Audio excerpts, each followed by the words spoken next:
Louis XVI was the king when the revolution started. At the time, France was divided into 3 estates. The first and second estates made up 2% of the population. The nobles were a part of this. They didn't have to pay taxes, and they owned more land per person. The rest of the population were commoners. They made up 98% of the population. They were mad because they were living in poverty and couldn't afford food, while the king was living in a palace made of gold. In 1789, the Third Estate met and formed the National Assembly, and they wrote a constitution for France.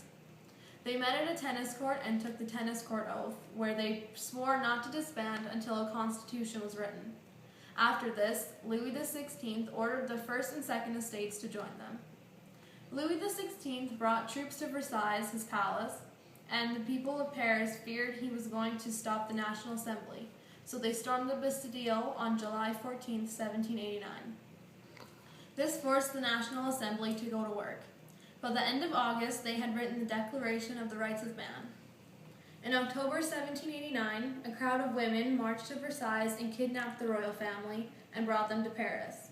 They assumed that the king and queen were plotting against them. Fearing the revolution, the royal family tried escaping to Austria, but were picked up near the border. In 1791, the Legislative Assembly met. Radical revolutionaries sat on the left side of the hall, while moderates sat on the right. This coined the term left-wing politics. On August 10, 1792, revolutionaries took over the Paris city government. They gained control and removed the king and imprisoned his family. Then, on January 21, 1793, the king was executed. The same year, the Committee of Public Safety formed and started the Reign of Terror in July.